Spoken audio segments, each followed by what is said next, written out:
let's go ahead and go to our guy, Nick Underhill, NewOrleans.football on Twitter, at Nick_Underhill.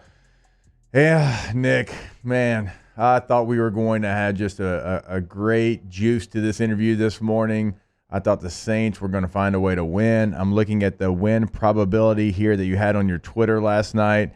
I mean, that thing is just skating on that 100% line for the New Orleans Saints, and they blew it. We all know it. We've talked about it.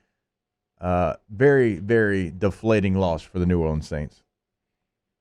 The way they lost last night would have almost been unbelievable if it wasn't just completely believable from the way they kind of played the whole season. Yeah, I like the Cincinnati game was basically the same thing. You got two chances to steal the game on offense. You can't do anything. You got two chances to steal the game on offense here. You can't do anything.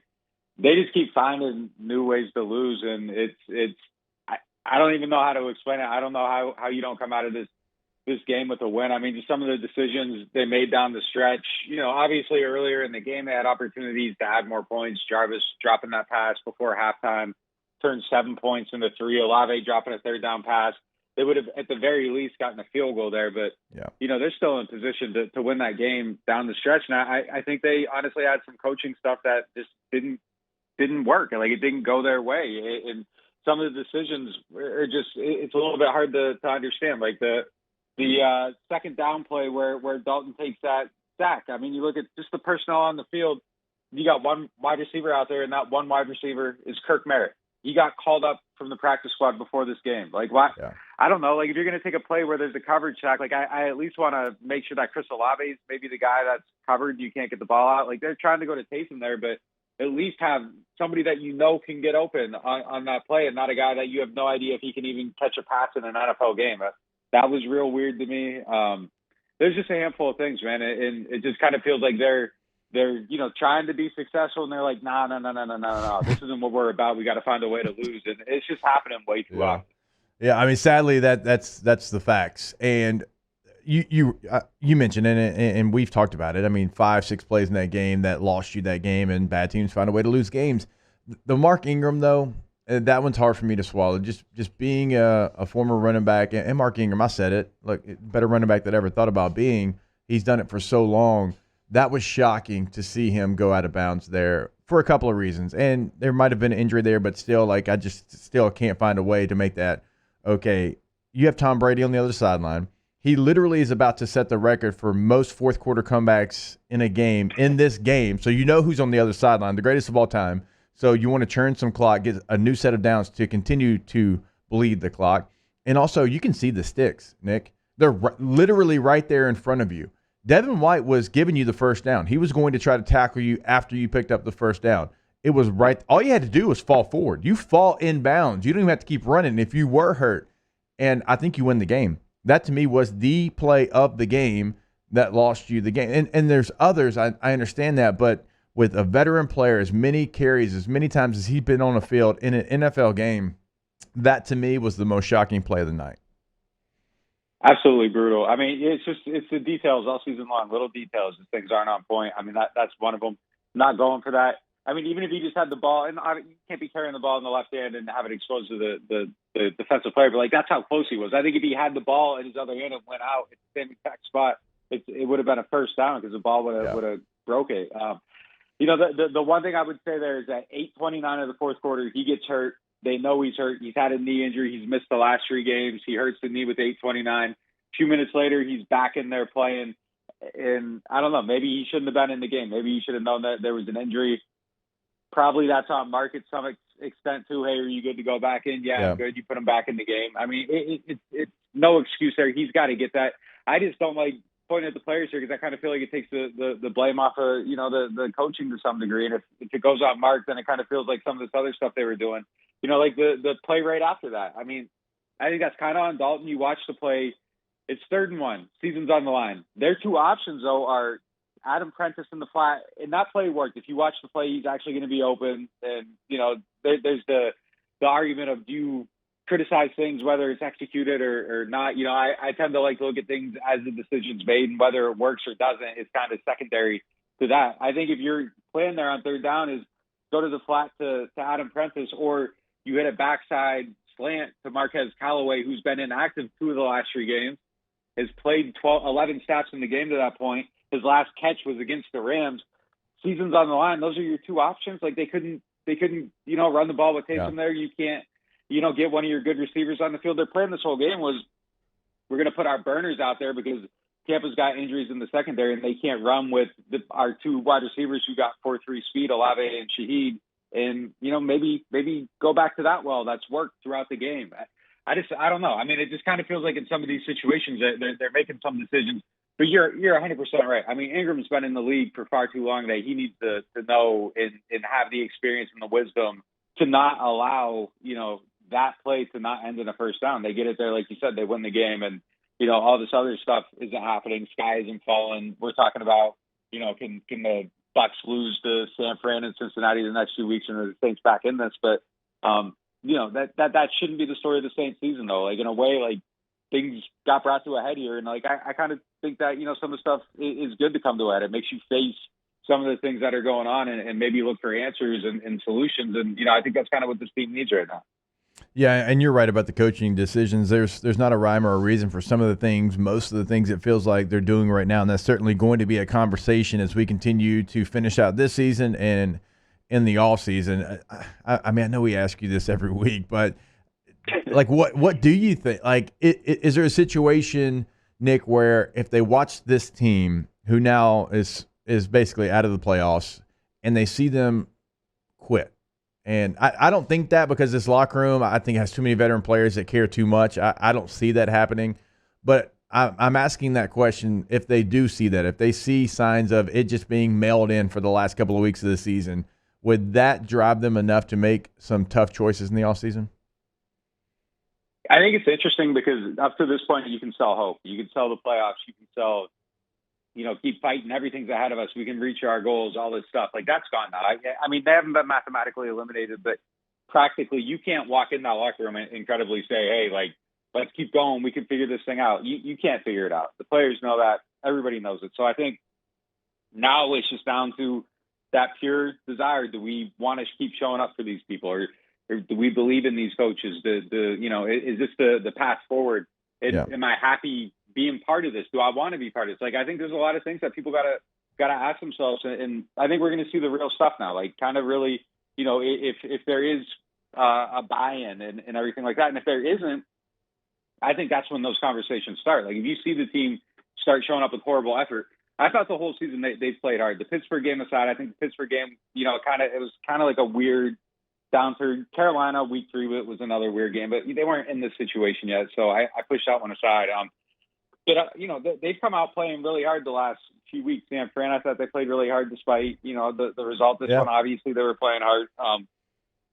So if it turns, though, I mean, I think I think that's the kind of thing that has to happen to get someone fired. As a one-year coach, like, things have to go incredibly sideways. They aren't going to have the Urban Meyer level circus. So the next thing is do the players believe in the coach, and do they quit on him? And if you got 40, 50 guys that just aren't showing up for a coach, I think that's when you start having those conversations, and that's where things can happen. Outside of him, like, I wouldn't be surprised if there's other staff changes if he survives. I think they got to look at everything. Yeah. Offensive coordinator, that's usually, if the head coach survives and it's a bad season, there's scapegoats. I mean, I think that becomes one. They wanted Liam Cohen during the offseason. I think that was really the real reason for some of the holdup of, is Pete Carmichael in or not? I think they were looking at other candidates, and he's the guy that I've kind of heard, the former Kentucky offensive coordinator. So, I mean, I think there's definitely going to be some stuff that changes this offseason. The idea of running it back, continuity, keeping it going, don't change anything for the sake of change. We're close. If we get healthy, we make the play out. Like, all that stuff's gone. So, I mean, now they got to go back to the drawing board and say, all right, like, what's the actual approach to take us into the future? And, I wouldn't be surprised if some familiar people aren't part of that. And obviously, Nick, and catching up with Nick Underhill, New Orleans Football here on OTB, obviously a lot of people are upset because you don't have the draft choice, although Chris Olave has been one of the best rookies in the NFL. You don't have the draft choice, so when you have a bad year, you don't even get to say, well, at least, we have a top 10 pick from it. So we all know that, and we all know that there's going to be chatter around Sean Payton. And if you or able to get a first-round pick back from Sean Payton? Is that probably the question that you get asked the most about? Yeah, 100%. I mean, look, I think that's the most important thing going on with this team right now, and they got to figure something out there. That's the only way to hope for this offseason. Otherwise, I don't really know what they can even do at quarterback. I mean, Jimmy Garoppolo's hurt. Maybe now he's possibly available. Maybe you end up like Hendon Hooker in the second round or something like that with his injury. Like you gotta find some situation that's a little bit damaged and bring it back. And then they got their own thing to figure out here too. And we've kind of talked about this through the prism of like Jameis is under contract. You got to get a look at him. You got to put him back in. What if Andy Dalton's the guy they actually are looking at out of those two and say he's the guy we want to bring back? And if you take him out, now you piss him off and maybe create a situation. So if they're already done with Jameis, I don't know if we see him again. I mean, I would put him in there. I would find out. I think he has some upside. I'm not blaming Dalton for this loss. I thought he actually played pretty good outside of a couple decisions. I thought he played pretty good against San Fran too. I don't think he's the person you start the list of problems with, but I don't know that you look at him next year as a solution. I don't know that you look at Jameis that way either, but I would find out given that, where the season's at and he's actually under contract. But, the quarterback market's definitely something that they need to find their way into this offseason. And, getting that Sean pick would be the way to it. I do believe that they'll get good compensation for him if he finds a situation he likes. The problem is he controls that a little bit. So he's not going to bring in 4 different teams where they can compete and bid for it. It's going to be maybe 2. And, I think Sean's probably going to have some discussions with those people before he even presents those teams as far as, all right, you got to trade to acquire me. Like, this is the line in the sand. Don't go beyond it. I mean, he's not going to want to go somewhere that's too depleted. But, I do think that, a first-round pick's possible in the right situation.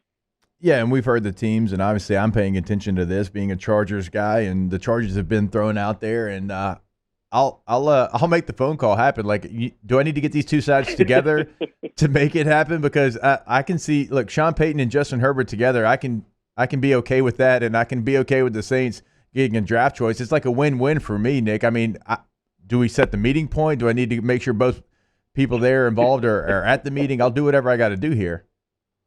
I mean, the state might need it. There's not too much hope right now. Like, if you could just do that so we have something to talk about for the next 6 months, I would be forever indebted. Hey, one player that I did want to highlight here, I have in my notes, Allante Taylor. I know a lot of people thought that the Saints maybe reached for him in the draft, and I remember putting a tweet out there because he blew me away at SEC Media Day a couple of years ago, and I thought he was a really good player on the field, off the field. I thought there was a lot to like there. He looks like he is someone that is ready to be a guy right now. No development. I mean, he's going to continue to develop, but he's ready to play at a high level right now. Yeah, the only thing that I think has been wrong with him is his tackling, and I talked to him about it this week, actually, and he said he approaches it a little bit too hit or miss, and he just needed to figure out how to bring a little bit of balance to that approach and sometimes be willing to take the routine tackle, not the big blow-up highlight, knock the ball out type play. And I thought he did that this week. I thought he tackled much better. His coverage looked really good. He plays with so much confidence. It's kind of unbelievable. Just like I hate to use the word swagger, but like he just personifies it, and just the way he plays, the way he talks, as you mentioned, he seems ready. And that's another thing they're going to have to look at here too. Like a week ago, Debo had the great game. He played really good, and it felt like the path forward was with him, and Lattimore and Taylor even acknowledged that. He said, hey, I'm probably going to end up being on the sidelines. I don't like it. I don't agree with it. I think I've done enough to play, but I'm a rookie, so I'm just going to play my role. I think that's something they got to look at during this bye when Lattimore comes back. I think there's a reasonable path to playing Taylor on the outside opposite him and having Debo be the odd guy out. It's a good problem to have. Debo definitely is coming off a bad game. He blew it kind of there late, although, leaving him one-on-one with Mike Evans is kind of crazy. That's where they ended up. And you got to make some plays. Taylor was in a similar situation, and he showed up. So I don't know. But, yeah, I mean, it definitely feels like they found someone there, and he was supposed to be, developmental, and it's going to take some time. It doesn't look like it's going to take too much time to get him where he needs to be. I am right there with you. All right. I'm sure Nick has a lot coming up. typically we ask him, like, hey, what do you got coming up? I'm going to assume, Nick, that you have a lot of articles covering a lot of things, a lot of the things that we talked about here today, because you're getting a lot of questions about the New Orleans Saints right now coming up on Football. Going to assume that. Yeah, I appreciate it. Yeah, it's kind of like off-season mode already, like start dissecting who's going to be around, who is, and all that stuff. So, yeah, off-season starting a little bit early this year. It's always a great time to subscribe to Football, but it feels like a really, really good time to do so now. Our guy, Nick Underhill, joins us every single Tuesday. Nick, we always appreciate it, man. Yeah, thanks for having me, man. Nick Underhill, Nick_Underhill on Twitter, NewOrleans.football. Going to be a very interesting offseason there in New Orleans. Coaching staff, roster, draft, what you have, what you certainly don't have. Sean Payton, what's going to go on there. I mean, there's a lot. And I was speaking with someone that knows Sean Payton very well, play for Sean Payton, and they said, one thing Sean likes to do a lot is flirt with the idea of doing something more than maybe even doing that something. So we assume that he wants to get back next year into coaching. Will that be the case? I think a lot of Saints fans, crazy enough, Mario, because we talked about it when it happened, and T was like, I don't want to see him coach anywhere else. Now, every Saints fan is basically praying that Sean Payton coaches so you can get a draft choice. Yes, the opposite of F them picks. Give us all the picks. we need them. Yes, the Saints do. And the Chargers right now are currently 6-6, so the pick would be somewhere in the teens, and so it would not be a horrible pick. It wouldn't be the top 10 pick that you would have had if you would have kept your draft choice. But again, Chris Olave, one of the better rookies in the NFL, so at the time making that choice, and you felt like you were on the doorstep, you felt like your window was still open, and as we're seeing 4-9, it is completely closed with this current makeup of the Saints roster.